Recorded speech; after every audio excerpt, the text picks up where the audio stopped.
Oscar de la Hoya is calling his shot, and he's doing it with the kind of boldness that feels like it could only come from someone who's seen the top of the mountain himself. As Ryan Garcia gears up to face Rolando Romero Friday, May 2nd, in a 12-round clash live on DAZN PPV, de la Hoya isn't just predicting a win. He's predicting a short, savage, highlight reel knockout that could change the entire landscape of American boxing. In Oscar's eyes, it's not going to be a long night. It's not even going to be competitive. He sees it ending quickly, brutally, inside of 4 rounds, and he's not shy about laying out why. For one, Garcia's been out of the ring for nearly a year, and while a layoff like that would normally raise red flags about ring rust and timing, de la Hoya believes it's actually a blessing in disguise. That time away, it wasn't wasted. It was a time to reset, refocus, and rebuild. Now, Oscar says Ryan's coming back faster, stronger, sharper, and hungrier than ever to make a statement. And Romero, with his wild, aggressive, often reckless style, is walking straight into the lion's den. There's no mistaking the risk Romero brings to the table. He can punch hard, and in a game like this where one shot can change everything, de la Hoya isn't foolish enough to count him completely out. But let's be real, the writing's already on the wall. Raleigh's been exposed too many times before. Against tough world-level fighters, he's looked vulnerable, sometimes downright lost. You don't have to look far to find the evidence.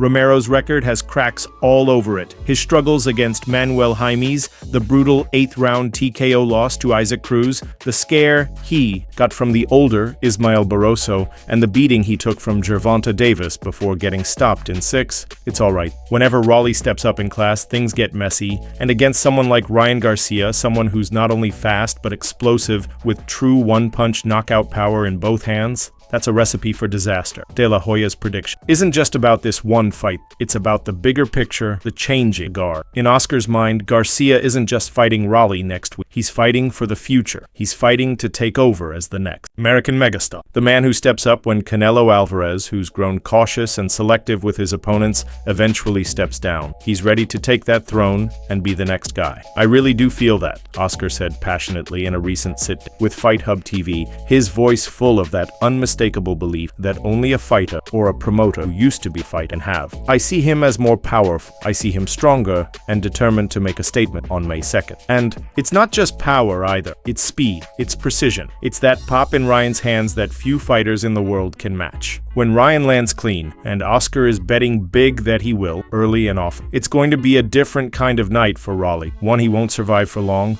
It's going to be a fun 4-round fight. It's going to be a high pace, and both guys can bang, de la Hoya said, building the suspense. I think the punches that are going to be flying inside that ring are going to make for a short night. And if Oscar's right, if Ryan steamrolls Raleigh the way he's predicting, it's not just a win. It's a statement to the entire boxing world. The king has arrived. But that's not where the story ends, because looming in the background, almost casting a shadow over the entire event, is the specter of a rematch that fans have been clamoring for since last April, Ryan Garcia versus Devin Haney the That drama, it's very much alive and breathing. Devin Haney is set to fight on the undercard next Friday, taking on the always dangerous Jose Ramirez. If Haney wins, and many expect he will, the plan is simple. Lock in the rematch with Garcia for October. Settle the score. Erase all the doubts. End the debate once and for all. Because last time didn't end clean. Sure, Ryan won the first fight on the cards, a 12-round majority decision,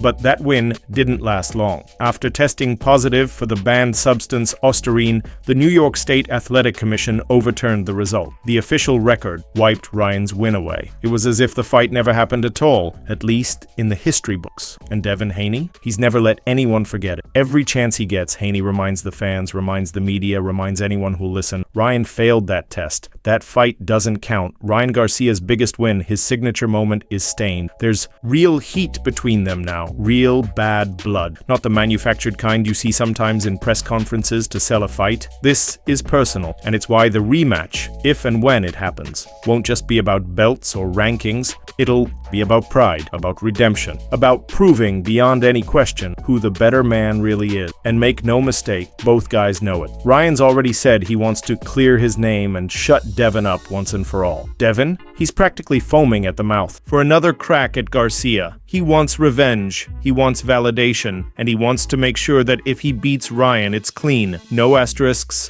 no controversies, no excuses. But first things first, Ryan Garcia has to take care of business against Romero. And for all the confidence De La Hoya's showing and for all the buzz surrounding Garcia right now, boxing has a way of humbling even the brightest. Stars if they slip, even for a second. Raleigh's reckless, Raleigh's wild, but Raleigh can crack. And if Garcia gets careless, if he lets his guard down thinking about October before May is even finished, it could all come crashing down in an instant. That's the tightrope Ryan has to walk now. The spotlight's never been brighter. The stakes have never been higher, and every punch, every second, every mistake will matter. One clean shot could destroy everything he's built. One perfect counter could leave his dreams lying face down on the canvas. But if he delivers, if he goes out there and dismantles Rolly the way De La Hoya believes he will, the sky's the limit. Ryan Garcia, at just 26 years old, standing atop the boxing world, ready to be crowned the next king of American boxing, it's not just a fantasy anymore, it's right there, within reach. All he has to do is grab it.